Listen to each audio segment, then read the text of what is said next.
बच्चों, आनंद competitive classes के GK session में आपका स्वागत है। जैसा कि आप लोग लगातार हमारे इस सेशन और जो कि यह हम लोग का बैच चलता है उड़ान बैच, उसी का यह सेशन है जिसमें हम आप लोगों को बिहार पुलिस, बिहार दरोगा और बीपीएससी जैसे परीक्षाओं के लिए आपके लिए बहुत सारे प्रश्नों को लेकर आते हैं। इस सेशन में आप लोग लगातार जुड़े हुए रहते हैं हम लोग के साथ और अपना प्यार बहुत सारा हम लोग को दे रहे हैं। इसके लिए आप सभी लोगों का बहुत बहुत धन्यवाद। इसी तरह हम लोग के साथ जुड़े हुए हमेशा रहिएगा और हम लोग भी इसके माध्यम से आप लोगों के लिए और भी ज़्यादा मेहनत करके बहुत सारा अच्छा क्वेश्चन लाते हैं ताकि आप लोग का तैयारी और बेहतरीन तरीके से हो सके। तो आज भी एक नए सेशन की हम लोग शुरुआत करेंगे शालू मिस के साथ। मिस यहाँ आएंगी और हम लोग इसके माध्यम से जितने भी प्रश्नों को देखेंगे उसमें एक्स्ट्रा फैक्ट्स और एक्स्ट्रा पॉइंट के साथ ही देखेंगे। तो मिस आप यहाँ आएँ और एक इम्पॉर्टेंट सेशन की शुरुआत करें। तो चलिए देखते हैं सेशन नंबर 14। आते हैं क्वेश्चन नंबर फर्स्ट पे।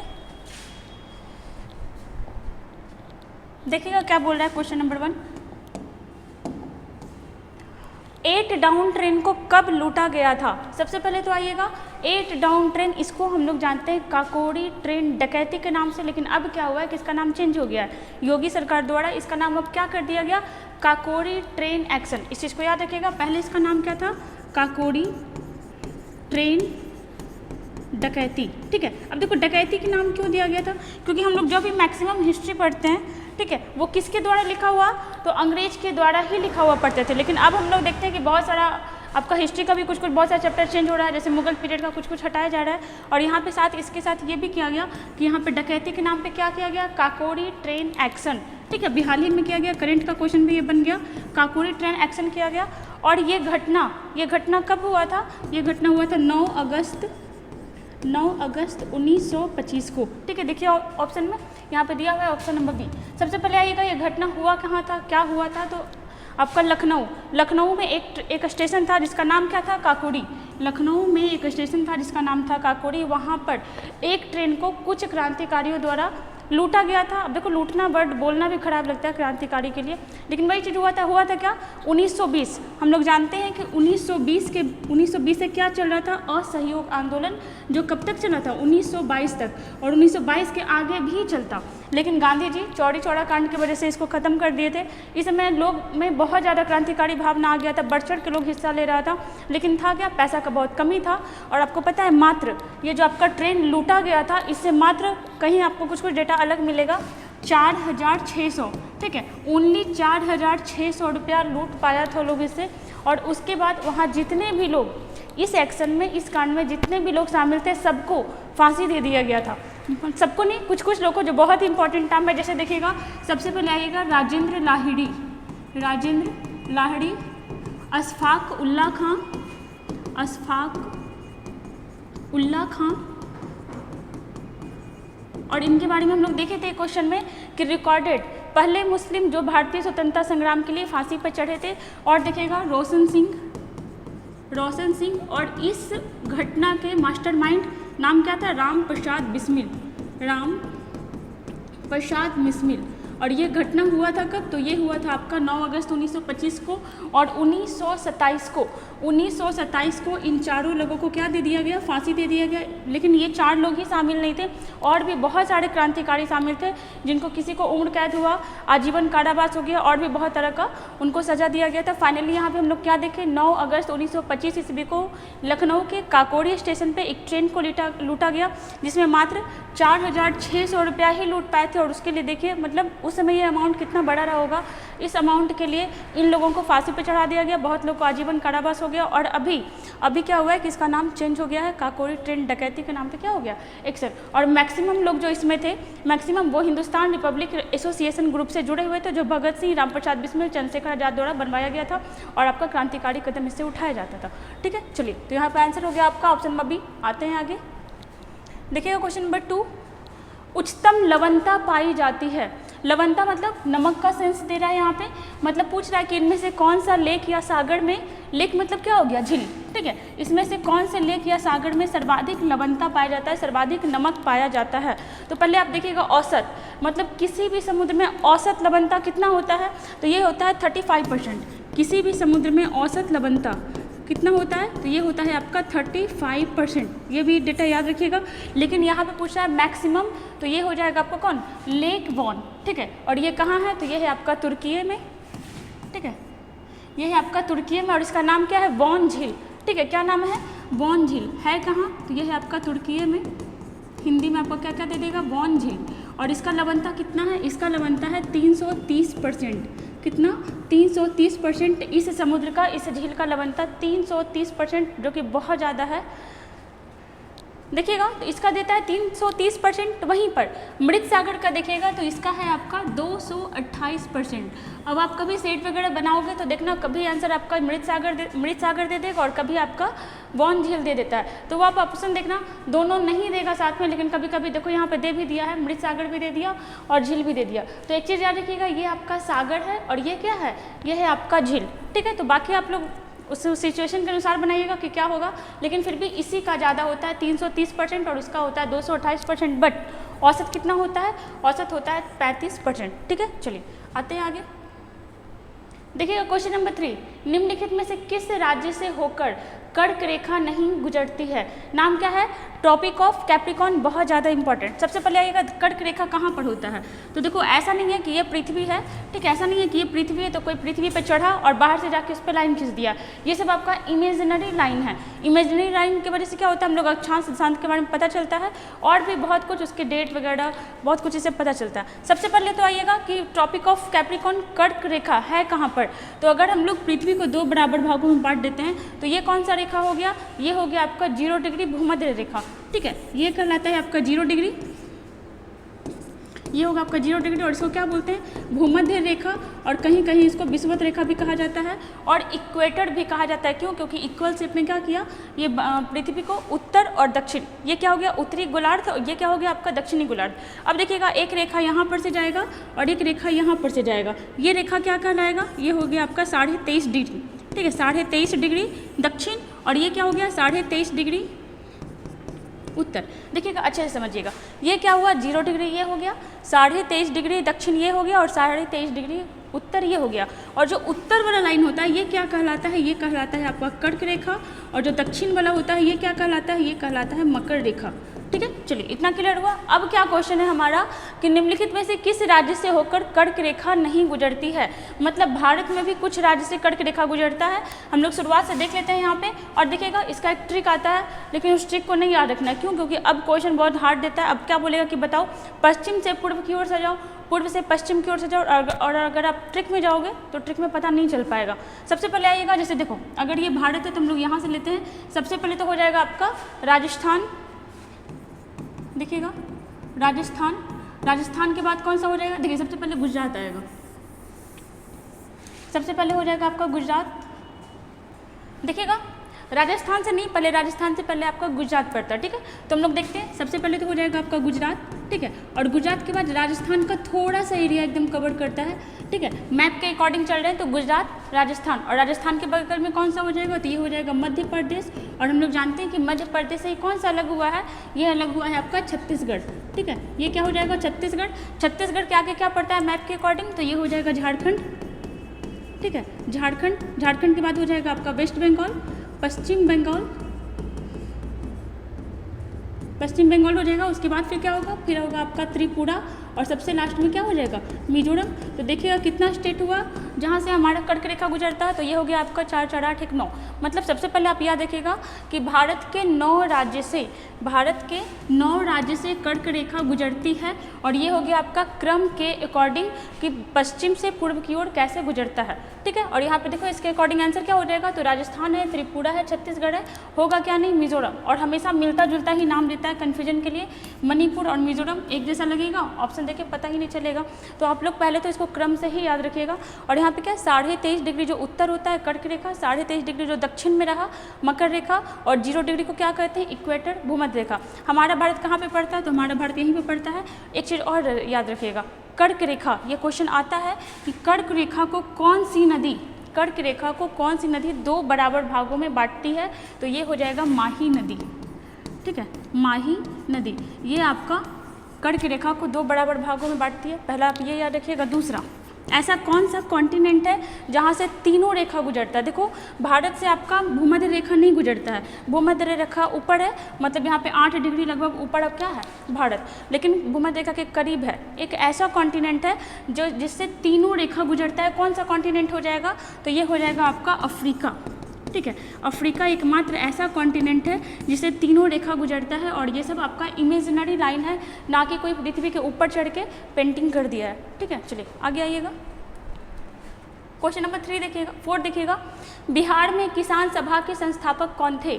बिहार में किसान सभा के संस्थापक, तो ये क्या हो जाएगा? स्वामी सहजानंद। देखिएगा बिहार में प्रांतीय किसान सभा का भी स्थापना किया गया था। कब? 1929 में। बिहार में बिहार प्रांतीय किसान सभा, बिहार प्रांतीय किसान सभा का स्थापना कब किया गया था? 1929 में। लेकिन अखिल भारतीय किसान सभा 1936 में किया गया था। अखिल भारतीय किसान सभा, अखिल भारतीय किसान सभा, ठीक है, ये कब किया गया था? 1936 में, और स्वामी सहजानंद के द्वारा ही किया गया था। जैसे देखिएगा जयप्रकाश नारायण इनका एक जेपी आंदोलन चला था, ये हमारे बिहार से ही हुआ था और इंदिरा गांधी के टाइम में काफ़ी फेमस भी रहा था। डॉक्टर राजेंद्र प्रसाद के बारे में देखते हैं तो भारत के पहले राष्ट्रपति किस राज्य से गए थे? तो हमारे ही राज्य से गए थे, बिहार से। और कब से कब तक ये रहे थे? तो 1950, ठीक है, 1950 से 1962 तक इनका कार्यकाल रहा था। और एक चीज़ देखिएगा, अगर प्रधानमंत्री के बारे में बात करता है तो पहले प्रधानमंत्री कौन थे? नेहरू। वो 1947 से ही थे, 1947 से ही थे। लेकिन राजेंद्र प्रसाद, देखो राष्ट्रपति कब होता है? जब संविधान लागू हो जाता है। गणतंत्र देश में आपका राष्ट्रपति होता है। संविधान लागू कब हुआ था? 1950 में। इसीलिए इनका कार्यकाल 1950 से 62, जो कि अभी तक का सबसे लंबा कार्यकाल रहा था। ठीक है, चलिए आते हैं आगे। देखिएगा क्वेश्चन नंबर 5, बहुत इंपॉर्टेंट क्वेश्चन।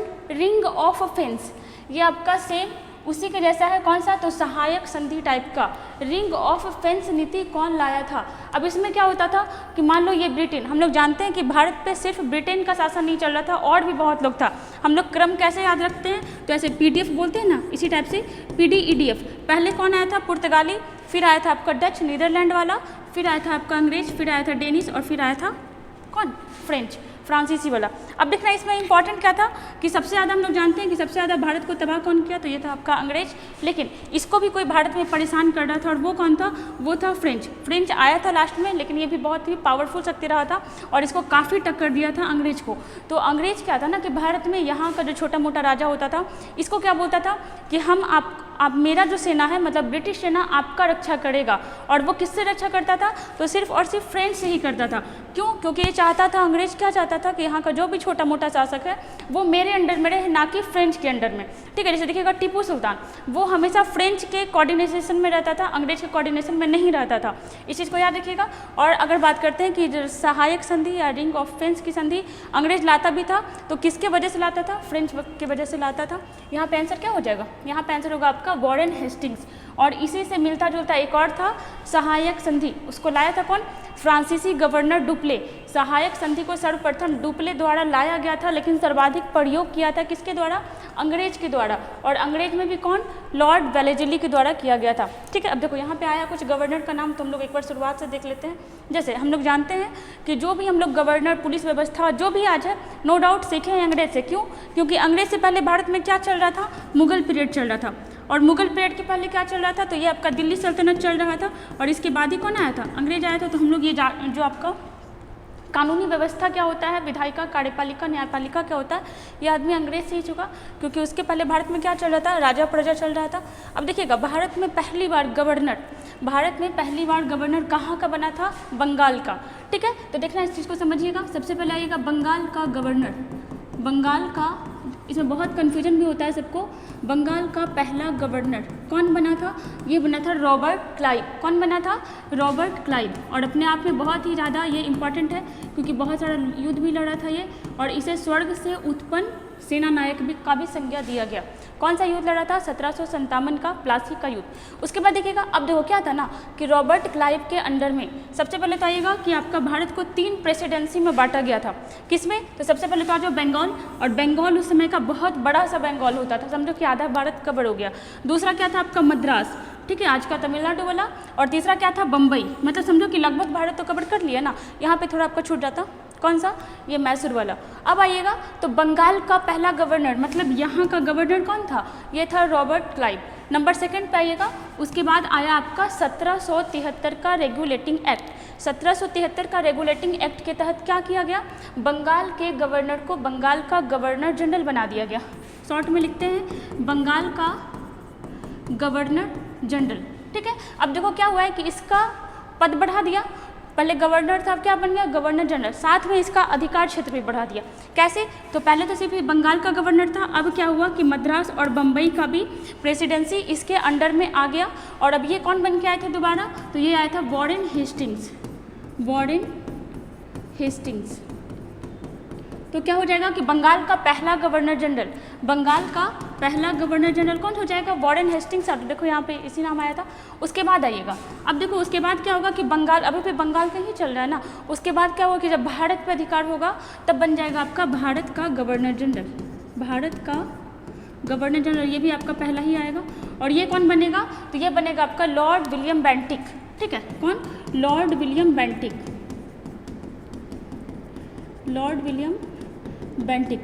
आगे आइएगा, ठीक है। अब देखो ये भारत का गवर्नर जनरल हो गया, लेकिन वायसराय, ब्रिटेन में आपका वायसराय का पद ज़्यादा बड़ा होता था। तो अब क्या होगा कि देखो अब इसका भी अधिकार क्षेत्र भारत के और भी लगभग एरिया में हुआ, तो भारत का गवर्नर जनरल हो गया। अब क्या बनेगा, भारत का वायसराय, भारत का पहला वायसराय। और ये कौन बन के आएगा, ये बनेगा लॉर्ड कैनिंग। और हम लोग जानते हैं इसी के समय में क्या हुआ था, तो सिपाही विद्रोह कह सकते हो, भारत का पहला स्वतंत्रता संग्राम कह सकते हो 1857 वाला। उसके बाद क्या होगा, भारत का वायसराय मतलब पूरे भारत पर। अब क्या हो चुका, 1858 में ये बन के आया था, अब क्या हुआ कि पूरे भारत पे लगभग कब्जा हो गया। आगे आइएगा, इसके बाद क्या बनता है, तो भारत का, भारत नहीं, अब क्या होगा, स्वतंत्र भारत का। अब लगातार आपका वायसराय ही चलते रहेगा। अब क्या आएगा, स्वतंत्र भारत का, स्वतंत्र भारत का पहला गवर्नर जनरल, स्वतंत्र भारत का पहला गवर्नर जनरल। ये कौन बन के आएगा, ये बन के आएगा लॉर्ड माउंटबेटन। कौन आएगा, लॉर्ड माउंटबेटन। और अब क्या होगा, अब लास्ट हो जाएगा, ठीक है। लास्ट कौन होगा, तो फिर से यही स्वतंत्र भारत का, स्वतंत्र भारत का पहला, ठीक है। पहला भी यहाँ पे हम लोग ऐड करेंगे और अंतिम भी, पहला और अंतिम। अब देखो पहला क्यों ऐड कर दिया, क्योंकि पहला भारतीय बनेगा। और फाइनली यहाँ पर ये गवर्नर जनरल का पद खत्म हो जाएगा। आगे जाके अब क्या बनने लगेगा, स्वतंत्र भारत में, गणतंत्र भारत में राष्ट्रपति, स्वतंत्र भारत का पहला और अंतिम गवर्नर जनरल। और ये कौन बन के आएंगे, सी राजगोपालाचारी। कौन बन के आएंगे, सी राजगोपालाचारी। और देखो इसको ऐसा ही आप क्रम से याद रखना, बहुत कन्फ्यूजन इसमें हो जाता है कि पहले कौन आया नहीं आया। तो इससे पता चलता है कि अधिकार क्षेत्र बढ़ते जा रहा था, पावर बढ़ते जा रहा था, और पहला कौन बन के आया ये आपका यहाँ पे दिया हुआ है, ठीक है। चलिए आंसर इसका क्या हो गया, डी। देखो डलहौजी हड़प नीति लाया था। क्लाइव के बारे में जान सकते हैं कि ये क्या, प्लासी के युद्ध में, ठीक है। और लगभग बंगाल ही अपने कब्जे में कर लिया था। चलिए आते हैं आगे। क्वेश्चन नंबर 6 देखिएगा, अंतर्राष्ट्रीय योग दिवस कब मनाया जाता है, अभी हाल ही में मनाया गया। और कब मनाया गया, 21 जून को, ठीक है। कब से मनाया जा रहा है, तो 2014 में घोषणा हुआ था। 2014 में क्या हुआ, घोषणा। और स्टार्ट कब हुआ, स्टार्ट हुआ था आपका 2015 में। और इसका सबसे ज़्यादा इंपॉर्टेंट क्या होता है, थीम। इस बार का थीम क्या है, योगा फॉर वसुधैव कुटुंबकम। योगा फॉर, क्या हो जाएगा इसका थीम, योगा फॉर वसुधैव कुटुंबकम। देखिएगा, योगा फॉर वसुधैव कुटुंबकम। कुटुंबकम मतलब क्या हो गया कि पूरा विश्व जो क्या है, एक परिवार है। योगा फॉर वसुधैव कुटुंबकम क्या हो गया, इस बार के योग दिवस का थीम हो गया। 2014 में घोषणा हुआ, 2015 से मनाया जा रहा है। और कब मनाया जाता है, 21 जून को। एक चीज़ और याद रखिएगा, 21 जून, इस दिन क्या होता है, तो उत्तरी गोलार्ध में अगर बात करते हैं हमारा भारत कहाँ पड़ता है, तो उत्तरी गोलार्ध में ही पड़ता है। जैसे ये पृथ्वी हुआ, तो ये अगर इक्वेटर के द्वारा बांट दिए तो ये उत्तरी वाला हो गया और ये दक्षिणी वाला हो गया। गोलार्ध मतलब गोला का आधा भाग, ये उत्तरी हुआ, ये दक्षिणी हुआ। हमारा भारत कहाँ पड़ा, यहाँ पड़े, तो भारत कहाँ पड़ता है, उत्तरी गोलार्ध में। और उत्तरी गोलार्ध में 21 जून को सबसे लंबा दिन होता है। क्या होता है, सबसे लंबा दिन। अगर बात करते हैं योग दर्शन का प्रतिपादक कौन थे, पतंजलि। चलिए आगे आते हैं, क्वेश्चन नंबर देखिएगा नंद बाबा दुग्ध मिशन कहाँ प्रारंभ किया गया है? नंद बाबा दुग्ध मिशन, ठीक है, सबसे पहले तो दूध से रिलेटेड है और हम लोग को पता है कि किस राज्य में अभी बाबा चल रहे हैं, तो ये हो जाएगा उत्तर प्रदेश। उत्तर प्रदेश में नंद बाबा दुग्ध मिशन लाया गया है, किस लिए? दूध का बढ़ावा के लिए। और आप एक चीज़ याद रखिएगा कि पूरे विश्व में भारत दूध के प्रोडक्शन में कहाँ है? सबसे ऊपर है। और भारत में भी बात करते हैं तो क्या हो जाएगा? यूपी, ठीक है, यूपी, ये क्या हो जाएगा? ये भी आपका दूध प्रोडक्शन में सबसे ऊपर है। दूसरा, दूध का ये जो येलोइश कलर होता है, येलोइश कलर, ये किसकी वजह से होता है? केरोटीन की वजह से। और अगर वाइट कलर पूछते हैं तो वाइट कलर होता है आपका केसीन प्रोटीन की वजह से। केसीन प्रोटीन, ये दोनों क्या है? ये दोनों आपका प्रोटीन है जो दूध में पाया जाता है। चलिए एक क्वेश्चन और आएगा कि दूध में कौन सा विटामिन नहीं पाया जाता है? तो विटामिन सी, ठीक है, विटामिन सी जो आपका दूध में नहीं पाया जाता है। चलिए आते हैं आगे। क्वेश्चन नंबर 8 देखिएगा, 3 तो आपका करंट अफेयर्स का क्वेश्चन आया इसमें लगातार। 16वें आईपीएल का खिताब किसने जीता था? देखिएगा आईपीएल स्टार्ट कब हुआ था? 2008 में, ठीक है, 2008 में आपका आईपीएल स्टार्ट हुआ। इस बार का कितना संस्करण था? 16वां संस्करण था। और जीता था कौन? सीएसके, ठीक है, कौन जीता? सीएसके। किसको हरा के जीता? जीटी को। और इस बार इंपॉर्टेंट तो ये है ही, दूसरा इस बार महिला premier league, women premier league भी स्टार्ट हुआ था। कब? 2023 में स्टार्ट हुआ और इसका पहला संस्करण था। इसमें कौन जीता? इसमें जीता एमआई, ठीक है, एमआई हरमनप्रीत कौर का जो ये टीम है। और किसको हरा के जीता? तो दिल्ली कैपिटल को हरा के जीता, ठीक है, इस चीज़ को याद रखिएगा। यहाँ पे देख लेते हैं थोड़ा सा, जैसे सीएसके के बारे में देखिएगा तो अब सीएसके के साथ एमआई भी, जैसे देखिएगा एमआई पहले से 5 बार विजेता टीम रहा था, लेकिन अब क्या हुआ कि अब सीएसके भी आपका 5 बार जीत चुका है। तो ये क्वेश्चन आ सकता है, इंपॉर्टेंट है। ये दोनों कितना? तो 5 बार विनर टीम रह चुका है। देखिएगा सबसे ज़्यादा इंपॉर्टेंट यहाँ पे पूछता है ऑरेंज कैप, ठीक है, ऑरेंज कैप किसके लिए दिया जाता है? तो ये दिया जाता है आपका रन के लिए। ऑरेंज कैप किसके लिए दिया जाता है? रन के लिए। और इस बार किसको मिला है? शुभमन गिल को। किसको मिला? शुभमन गिल को। कितना रन ये बनाया था? 890 रन, जिसमें इसका 3 शतक था, 4 अर्धशतक था, 85 चौका था, 33 छक्का था। आगे आइएगा, पर्पल कप नहीं, पर्पल कैप, ये किसके लिए दिया जाता है? ये दिया जाता है विकेट के लिए। किसको मिला? तो ये मिला है मोहम्मद शमी को, मोहम्मद शमी, ठीक है। और ये कितना विकेट लिया था? ये लिया था आपका 28 विकेट। और सबसे ज़्यादा इंपॉर्टेंट है ऑरेंज कप और आपका पर्पल कैप ही ज़्यादा पूछता है। चलिए आते हैं आगे। देखिएगा बहुत ही इंपॉर्टेंट क्वेश्चन है, इनमें से क्या सही है? नाम देखिएगा, Albuquerque, Nuno de Cunha, Almeida, ये सब है क्या? तो ये सब आपका पुर्तगाली गवर्नर था। हम लोग जानते हैं कि भारत में पहली बार व्यापारी के रूप में कौन सा कंपनी आया था? पुर्तगाली कंपनी ही आया था। लेकिन पहली बार कौन सा पुर्तगाली भारत आया था? ये था आपका वास्को डी गामा। कब आया था? 1498। अब देखिएगा आया था इन लोग व्यापार करने के लिए, लेकिन यहाँ के कुछ और ही करने लगा। जैसे सबसे पहले यहाँ पे पहले हम लोग देख लेते हैं, बाद में फिर उसको देखेंगे। सबसे पहले कौन सा पुर्तगाली गवर्नर बन के भारत आया था? ये था आपका फ्रांसिस्को द अल्मीडा।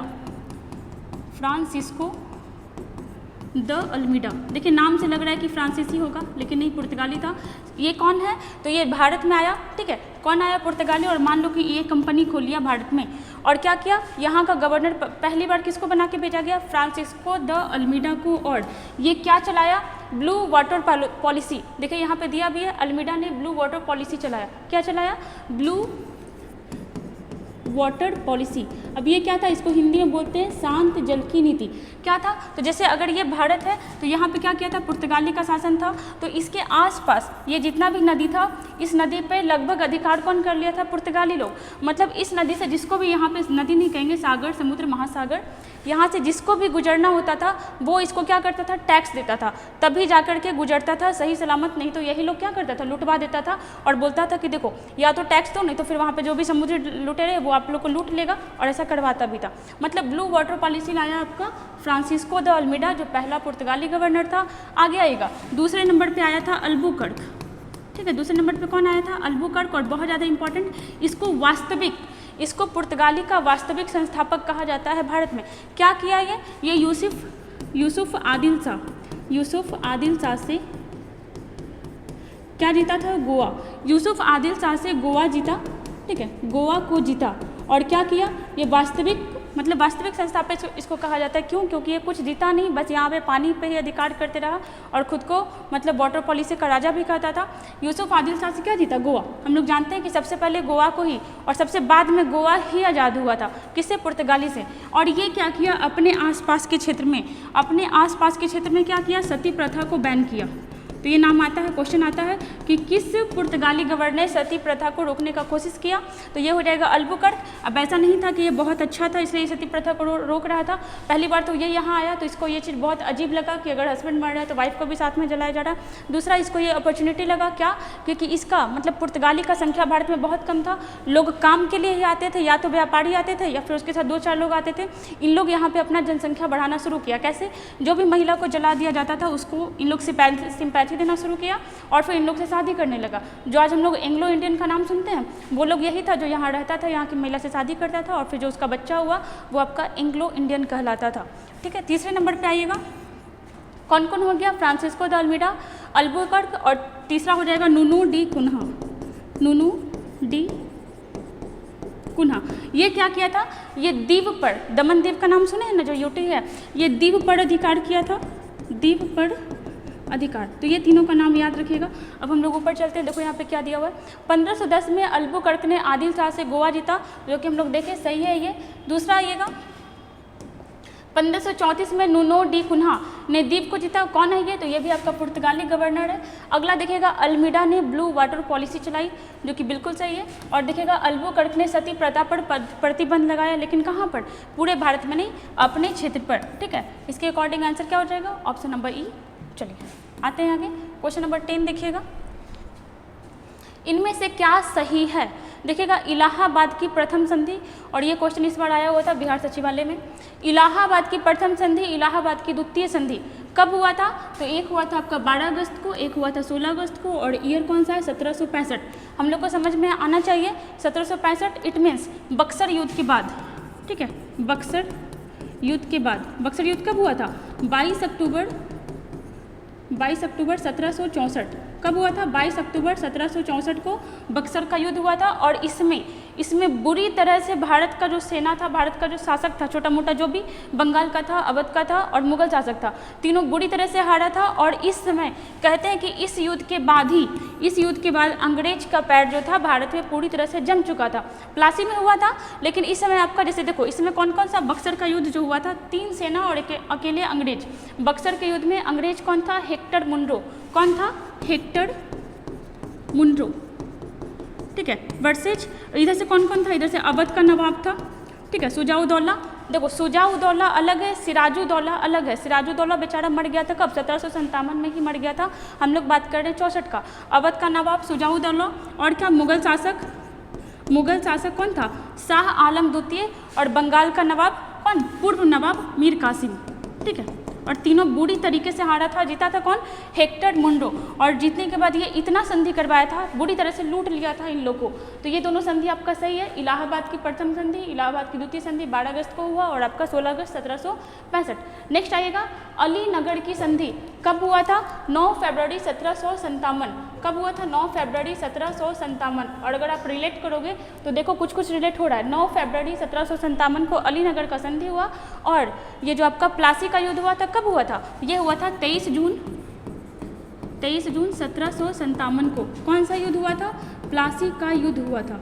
प्लासी का युद्ध। ये जो प्लासी है कहाँ पड़ता है? ये पड़ता है वेस्ट बंगाल में, भागीरथी नदी के किनारे। अब देखो क्या हुआ था, अलीनगर का संधि में सिराजुद्दौला बहुत अपमानित टाइप का हुआ, और इसी वजह से वो प्लासी का युद्ध किया किसके साथ? रॉबर्ट क्लाइव के साथ।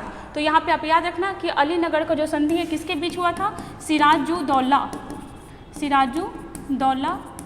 और रॉबर्ट क्लाइव के बीच में हुआ था। और ये क्वेश्चन इस बार सचिवालय वाले में पूछा हुआ था, बिहार सचिवालय में। आगे आना, ब्लैक हॉल की घटना। अब ये क्या था और हुआ था कब? 20 जून 1756। 20 जून 1756 को आपका ब्लैक होल का घटना हुआ था, जो कि आपका सही है। ऑप्शन नंबर हो जाएगा ई। अब देखना ब्लैक होल का घटना क्या है। तो एक हॉलवेल नाम का अंग्रेज लेखक, नाम क्या था? नाम पूछ लेता है कभी कभी। देखिएगा, हॉलवेल। अब ये ऐसा कहता है, पता नहीं, इसको प्रमाणित नहीं किया गया है कि ये घटना सही था कि नहीं था। इसका क्या कहना था कि बंगाल में एक छोटा सा कोठरी था, एक छोटा सा रूम था, वहाँ सिराजुद्दौला क्या किया था कि 146 कितना 146 अंग्रेज को एक छोटे से रूम में बंद कर दिया था, 2-3 दिन तक बंद करके छोड़ दिया गया। और इतना छोटा रूम था कि लोग उस रूम में मतलब आ नहीं पा रहा था, आदमी के ऊपर चढ़ा दिया था और उस रूम को हर तरह से पैक कर दिया गया था, हर एक खिड़की, हर एक दरवाजा, हर एक वेंटिलेटर। उसके बाद क्या हुआ, उसको 2-3 दिन बाद खोला गया तो उसमें से 23 अंग्रेज ही जिंदा बचे। उसमें से एक हॉलवेल भी था, मतलब हॉलवेल ये कहा कि वो भी उस रूम में बंद था। उतने अंग्रेजों में एकमात्र मतलब जो 23 बचा था उसमें हॉलवेल भी बचा था। और फिर वो भाग करके गया, अंग्रेज को ये सब बताया। और कहा जाता है कि एक रीजन ये भी रहा था, कौन सा, तो प्लासी का युद्ध का। ये घटना हुआ था कब, 20 जून 1756 को। इस घटना के बारे में बताया किसने, हॉलवेल ने। और 146 अंग्रेज को बंद किया गया था जिसमें 23 को मार दिया गया। खैर इस घटना का कोई सब ऐसा साक्ष्य नहीं मिला है। अगर ऐसा सच में होता तो वहाँ पे उसका कंकाल वगैरह मिलता, लेकिन ऐसा कुछ मिला नहीं था। मतलब कह सकते हैं कि इस राजदौला को बदनाम करने के लिए या फिर युद्ध करने का मनसा था, तो इस टाइप का इल्ज़ाम लगाया और फिर आगे जाके क्या किया, युद्ध किया। यहाँ पे आंसर क्या हो जाएगा, ऑप्शन नंबर ई, ऑल। चलिए आते हैं आगे। निम्नलिखित में से किस प्राचीन ग्रंथ में यह कहा गया है कि राजा सबका शासक है, किसको छोड़ के, ब्राह्मणों को छोड़कर।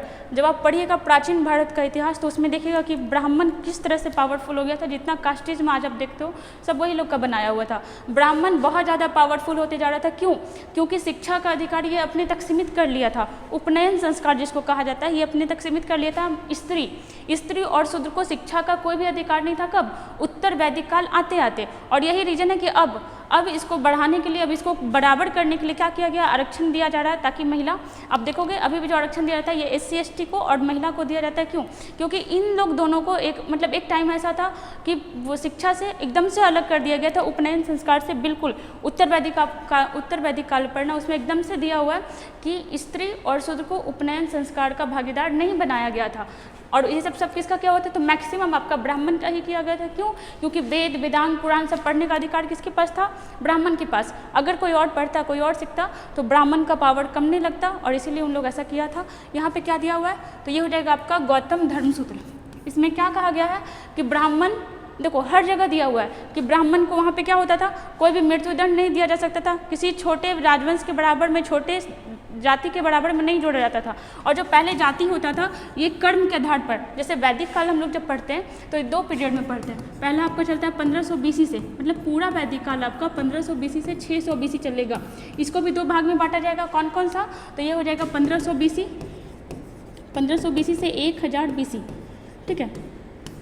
और यहाँ पे देखिएगा ये हो जाएगा आपका 1000 BC से कितना, 600 BC। मतलब जब आप ऋग वैदिक काल पढ़ोगे, इसको हम लोग ऋग वैदिक काल बोलते हैं, इसको उत्तर वैदिक काल बोलते हैं। जब आप इसको पढ़ोगे तो इसमें महिला का स्थिति, महिला का ही नहीं, इसमें सब लोग बराबर था। जो जाति होता था कर्म के अकॉर्डिंग बचता था। लेकिन यहाँ पर क्या होने लगा, आज की तरह, मतलब अगर हम जन्म लिए तो उसी समय से हो जाता है कि हाँ आप किस जाति में जन्म लिए हो, किस धर्म में जन्म लिए हो। यहाँ पे क्या होता था, 4 तरह का जाति होता था। पहला क्या होता था, ब्राह्मण, मतलब सबसे ऊपर, सबसे अच्छा जाति कौन होता था, ब्राह्मण। दूसरा होता था आपका क्षत्रिय, ठीक है, दूसरा होता था क्षत्रिय, तीसरा होता था वैश्य और चौथा होता था शूद्र। आगे जाके इस शूद्र का स्थिति इतना ज़्यादा खराब हो गया था, शूद्र का और महिला का। इस समय क्या था कि जो काम कर रहा है, जैसे कोई पढ़ा रहा है, वो क्या हो गया, ब्राह्मण। कोई वेद पढ़ के सुना रहा है, किसी को वेदांग पढ़ रहा है, पुराण पढ़ रहा है, क्या हो गया, वो हुआ ब्राह्मण। कोई किसी का रक्षा कर रहा है, वो क्या हो गया, क्षत्रिय। कोई व्यापार कर रहा है, दुकान खोल रहा है, वो क्या हो गया, वैश्य। और कोई किसी के यहाँ सेवा कर रहा है, मतलब अगर आज का सरकारी नौकरी को देखेंगे तो क्या हम सरकार के सेवक हैं, वो किस में आ जाएगा, शूद्र में। इस समय तक तो सब सही था, क्यों, क्योंकि सब क्या चल रहा था, कर्म के आधार पे। लेकिन इस समय से क्या होने लगा, जन्म के आधार पे। जो ब्राह्मण के घर में जन्म लिया, अब से पढ़ाने का काम, पूजा पढ़ाने का काम वही करेगा जो अभी तक चल रहा है, ठीक है। आगे क्या, क्षत्रिय, और ये सब भी क्या होने लगा, जो क्षत्रिय, जो राजपूत, ये सब जो होता है क्षत्रिय, वही लोग आता है ना। तो यहाँ से आपका कास्टिज्म जन्म के अकॉर्डिंग बढ़ने लगा था। कब से, उत्तर वैदिक काल से। और यहाँ पे आंसर क्या हो गया, गौतम धर्मसूत्र। मनुस्मृति के बारे में याद रखिएगा कि आपका कानूनी रूप से देखोगे या फिर विधि का पहला बुक कौन हो जाएगा, मनुस्मृति। किसके द्वारा लिखा गया, मनु के द्वारा। और इसमें साफ लिखा गया है कि शूद्र और स्त्री, इन दोनों को इसमें बहुत ही नीचा दिखाया गया है मनुस्मृति में। और ब्राह्मण और ऊंचे जाति के बारे में इसमें बहुत कुछ अच्छा दिया हुआ है। आगे देखिएगा याज्ञवल्क्य स्मृति, इसका 2 भाग है। याज्ञवल्क्य स्मृति का 2 भाग है, कौन कौन सा, तो एक हो जाएगा आपका मिताक्षरा। ये क्वेश्चन आता है हमेशा कि मिताक्षरा के लेखक कौन है, ये हो जाएगा आपका कौन, विज्ञानेश्वर। और देखिएगा एक हो जाएगा आपका दायभाग। ठीक है। दूसरा भाग हो जाएगा दाई भाग, और इसके लेखक कौन है? जीमूत वाहन, जीमूत वाहन। और याज्ञवल्क्य स्मृति साहित्य में क्या क्या क्या कहा गया है? अपने आत्मा को कभी नहीं तड़पाना चाहिए। अगर घी पीने का मन है, कर्ज लेकर के भी घी पी लो, लेकिन पी लो, अपने आत्मा को कभी तड़पाओ नहीं। ठीक है, चलिए आगे आइएगा। क्वेश्चन नंबर 12 देखिएगा। शक संवत किसके द्वारा प्रारंभ किया गया था? संवत मतलब कैलेंडर होता था अपने आप में। और एक चीज याद रखिएगा कि भारत का राष्ट्रीय कैलेंडर कौन सा है? यह है आपका शक संवत। ठीक है, भारत का राष्ट्रीय कैलेंडर क्या है? यह है आपका शक संवत। और इसको कब अपनाया गया था?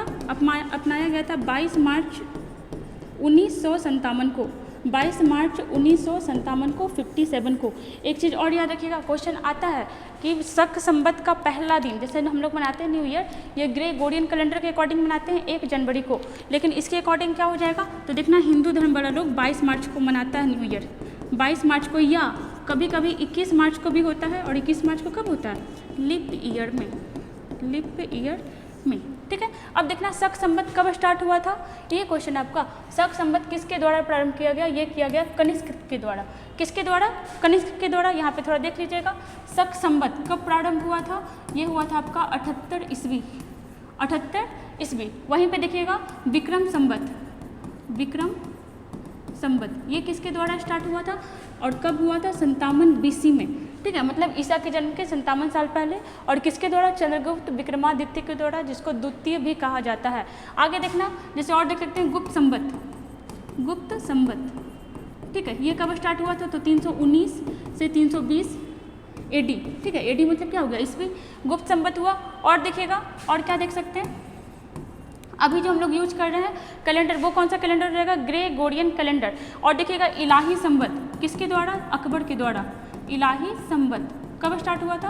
1583, 1583 AD में। ये सब चीज़ याद रखिएगा। देखो एक क्वेश्चन और यहाँ से याद रखना कि 57 BC, देखो उल्टा चल रहा है ना। अगर अभी पूछेगा कि बताओ 2023 में कौन सा विक्रम संवत चल रहा है? 2023 ग्रेगोरियन कैलेंडर के अकॉर्डिंग है, विक्रम संवत के अकॉर्डिंग अभी कौन सा ईयर चल रहा है? तो हम लोग क्या करेंगे? 2023 चल रहा है ना, और ये BC में है, मतलब माइनस में है, इसको हम लोग क्या करेंगे? प्लस में। ठीक है, क्या कर देंगे? ऐड। और ये कितना हो जाएगा? 2080। और क्या बोलेंगे इसको? ईस्वी बोलेंगे क्या? नहीं, 2080 विक्रमी। अभी अगर विक्रम संवत के अकॉर्डिंग देखते हैं तो कौन सा ईयर चल रहा है? 2080 विक्रमी चल रहा है।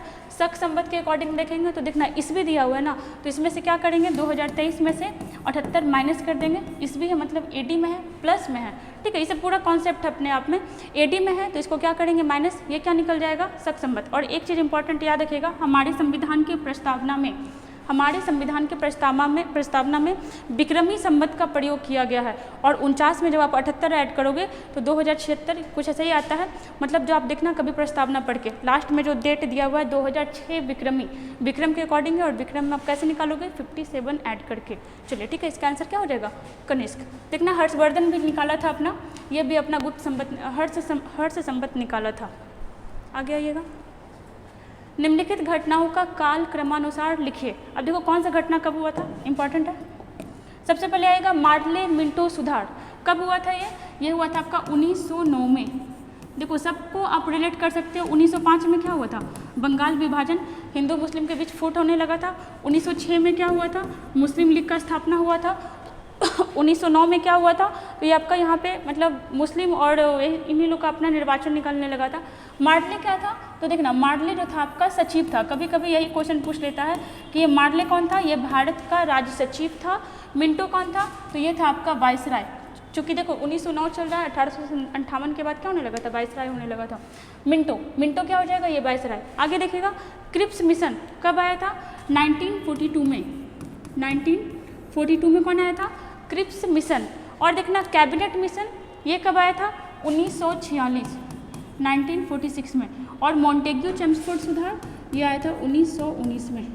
सेम चीज़, मॉन्टेग्यू कौन है? ये है भारत का राज्य सचिव।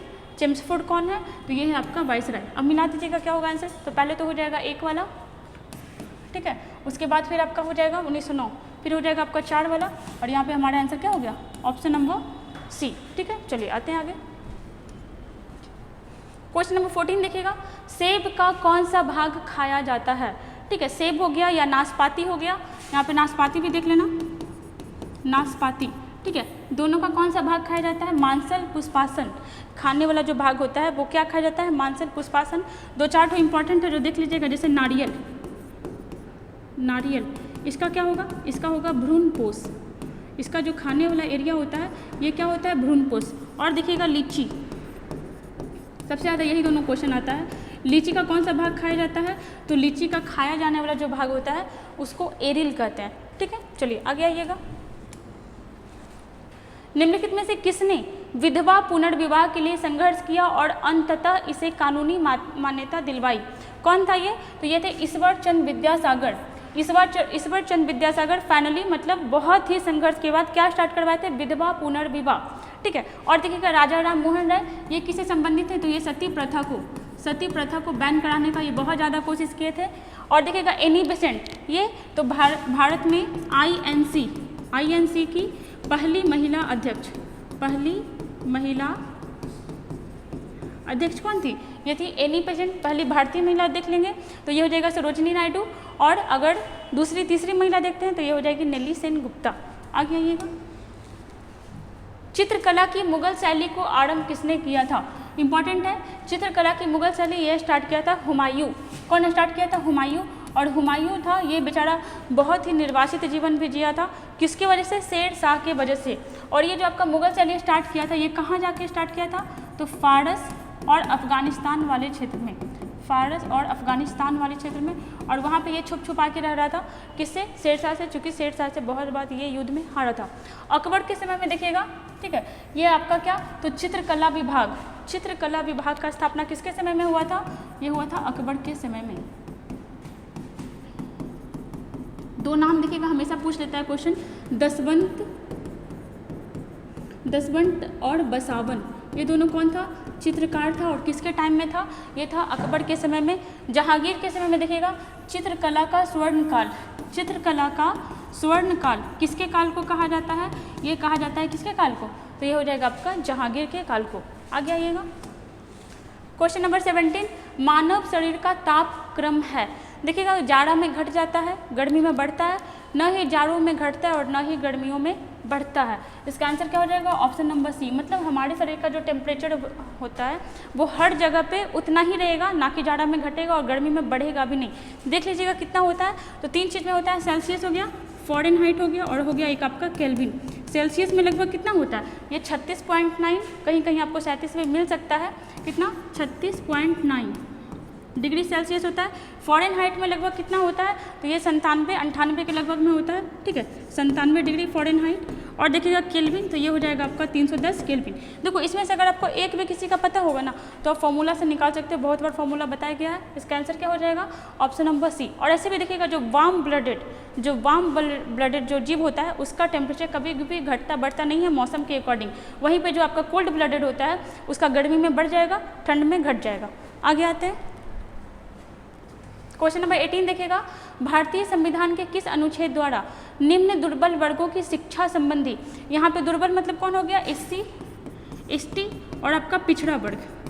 ठीक है, पिछड़ा वर्ग से रिलेटेड आ जाएगा, उसके शिक्षा के बारे में बताया गया है या फिर उसके सुरक्षा संबंधी प्रावधान दिया गया है। ये हो जाएगा आपका ऑप्शन नंबर बी 46 में।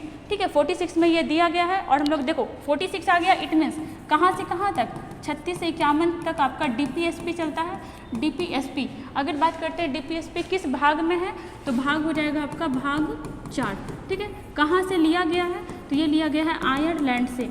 DPSP क्या बोलता है कि सरकार के पास, राज्य सरकार के पास या फिर जो भी सरकार के पास संसाधन रहेगा वो आपको देगा, आप ज़बरदस्ती मांग नहीं सकते हो। लेकिन मौलिक अधिकार में क्या है?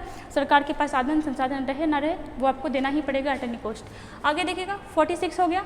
47 देखिएगा, इसमें क्या बताया गया है? जैसे अभी देखते हो राज्य में जो शराबबंदी होता है 47 के अकॉर्डिंग ही होता है क्या? तो इसमें पोषाहार, ठीक है, पोषाहार को बढ़ावा दिया गया है, पोषाहार को बढ़ावा दिया गया। और जो गलत खाना होता है जैसे कि पेय पदार्थ, जो शराब हुआ ये हेल्थ के लिए सही नहीं है।